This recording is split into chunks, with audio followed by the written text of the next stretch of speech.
One more presentation from the MMDA, which will be about 10 minutes long, and then we will begin with our questions. The senators here present. I'll have Senator Ralph Recto first, and then we will go with the by succession of by order of arrival.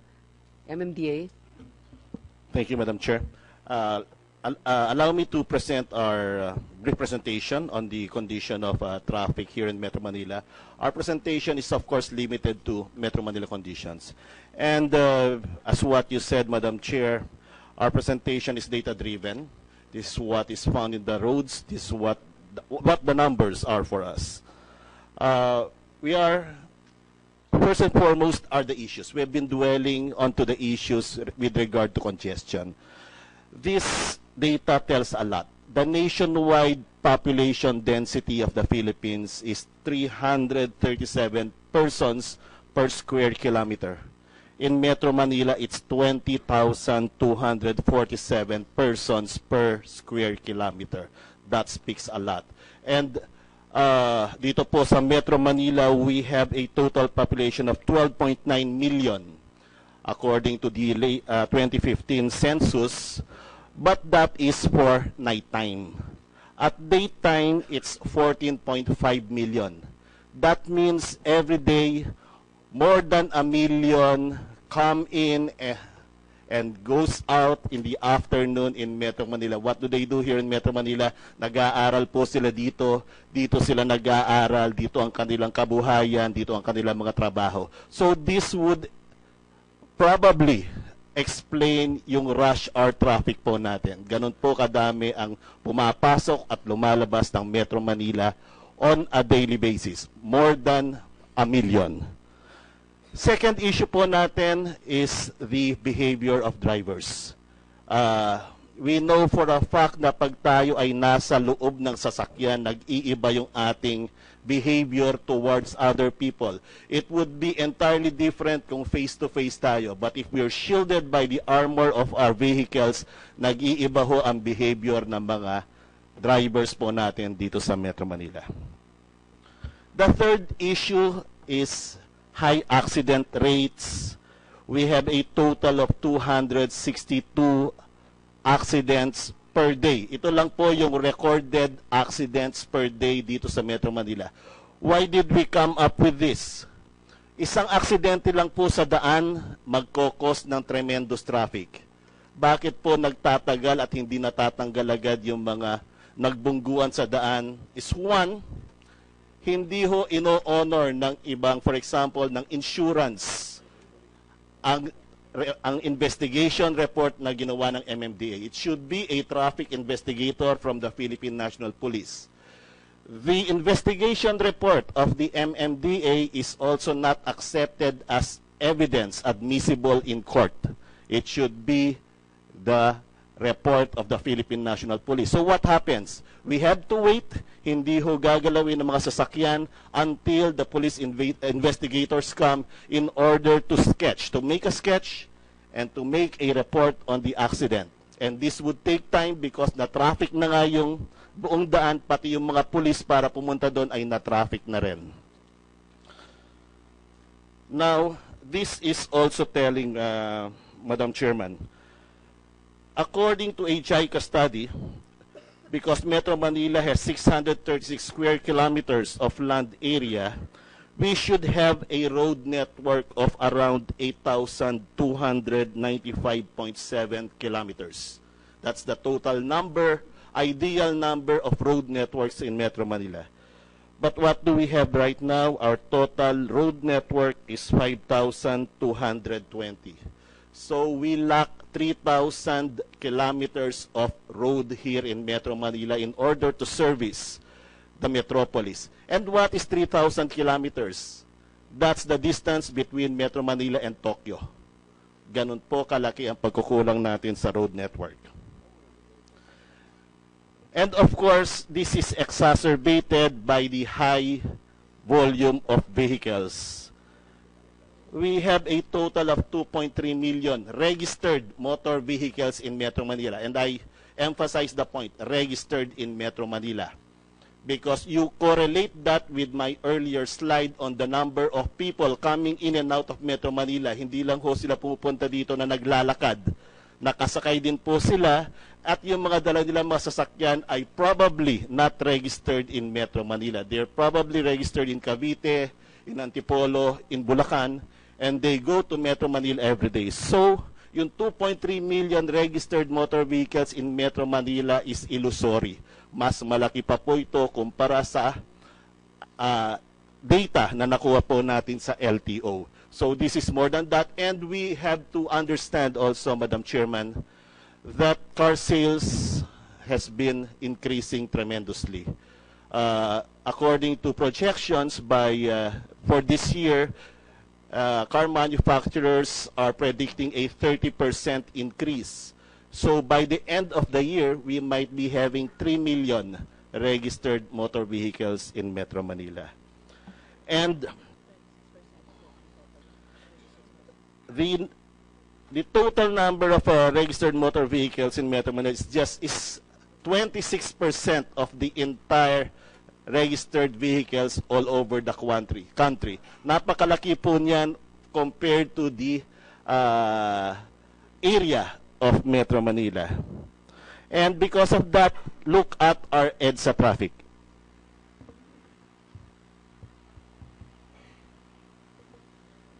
According to the study, EDSA has a capacity of 6,000 vehicles per direction per hour.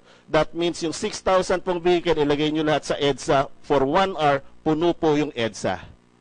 But what are we having? We have 6,800 actual motor vehicles per direction per hour in EDSA right now. But what is more alarming, Madam Chair, because I asked the Traffic Engineering Center Director of MMDA to conduct another volume count in Metro Manila, and she did a motor vehicle volume count on July 27 of this year. And that number of 6,800 has increased to 7,500 vehicles per direction per hour.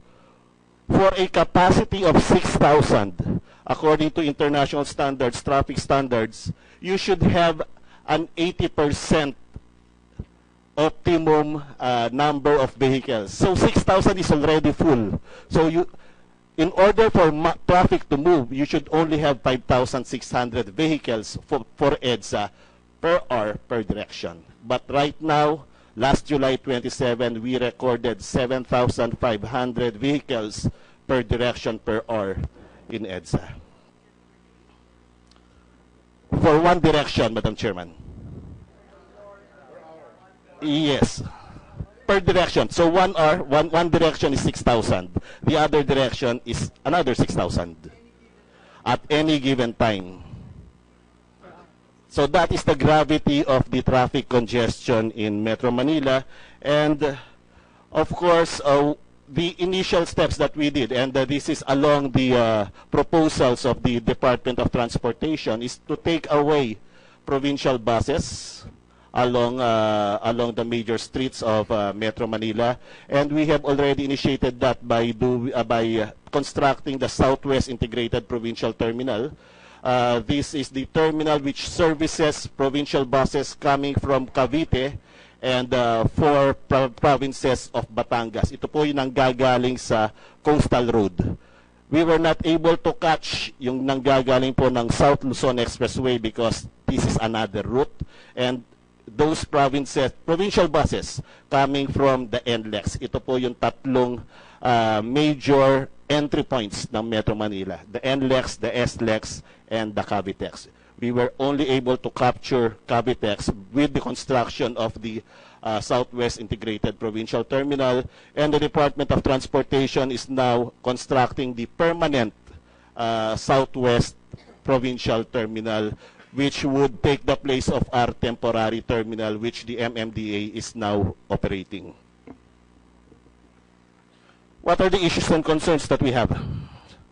First, presence of road right-of-way obstructions, particularly illegally parked motor vehicles and illegal vendors. Dito po pumapasok yung operability natin with the LGUs. Sometimes we we operate against these obstructions, but unfortunately, we are confronted with justifications coming from the local government units. For example, ordinances allowing parking along some roads,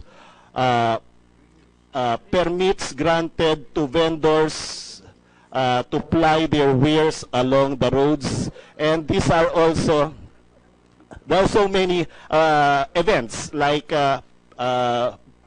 burol po ng mga kamag-anak ng barangay chairman, yung mga may party bigla sa daan. So these are the issues that we are facing insofar as illegal parking and traffic obstruction is concerned.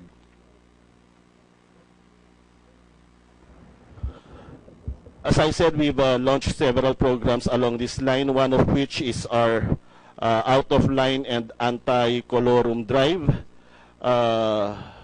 We have a total of 13,718 colorum vehicles that were apprehended.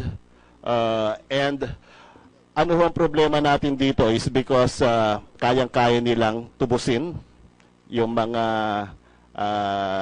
vehicles na ito. And siguro what we need is a permanent, pag na-charge na po kayo na maraming beses na nahuli kay colorum, you should not be able to fly. Yung vehicle na yun, hindi na siguro pwedeng gamitin sa kahit anong paraan. We have also initiated the anti-illegal parking operations, and this number is telling. For the month of July alone this year, we were able to impound 1,006 vehicles, illegally parked vehicles. This is done by one team of the MMDA, isang team lang po ito.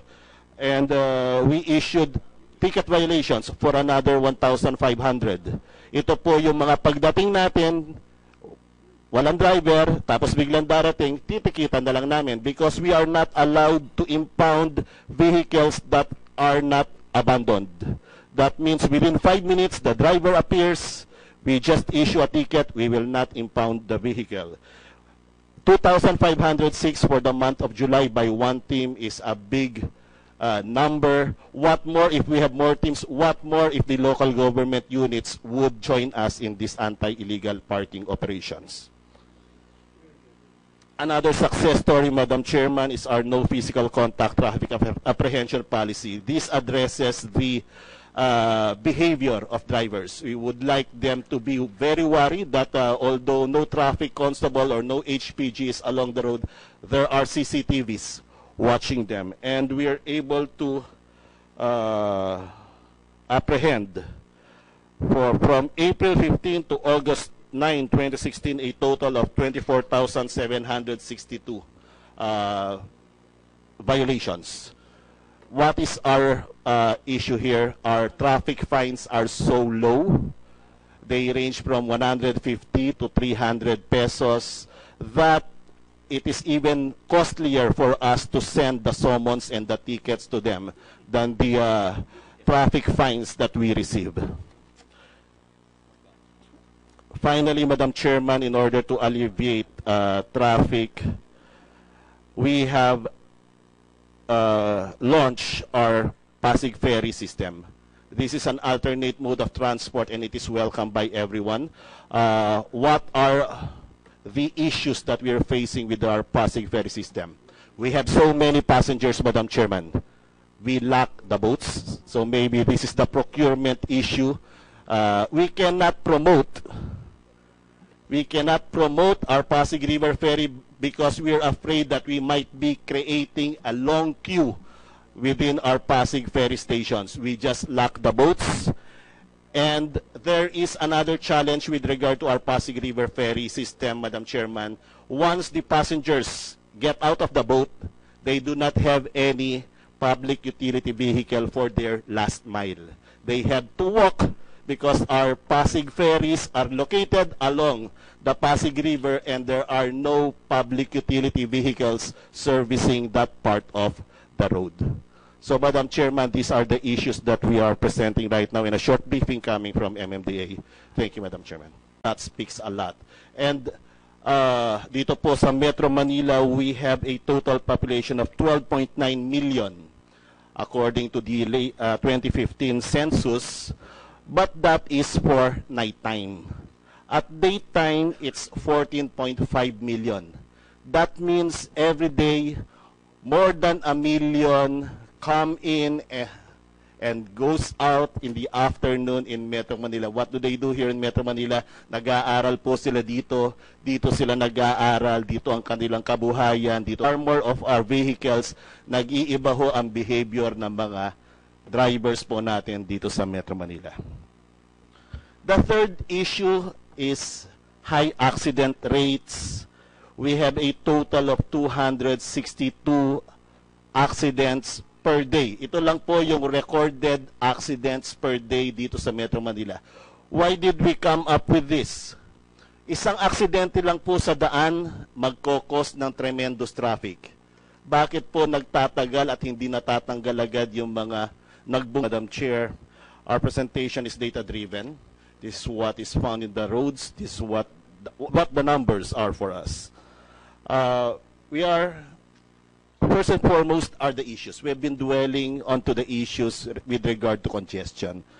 This data tells a lot. The nationwide population density of the Philippines is 337 persons per square kilometer. In Metro Manila, it's 20,247 persons per square kilometer. One more presentation from the MMDA, which will be about 10 minutes long, and then we will begin with our questions. The senators here present. I'll have Senator Ralph Recto first, and then we will go with the by succession of by order of arrival. MMDA. Thank you, Madam Chair. Allow me to present our brief presentation on the condition of traffic here in Metro Manila. Our presentation is, of course, limited to Metro Manila conditions. And as what you said, kanilang mga trabaho. So this would probably explain yung rush hour traffic po natin. Ganun po kadami ang pumapasok at lumalabas ng Metro Manila on a daily basis. More than 1 million. Second issue po natin is the behavior of drivers.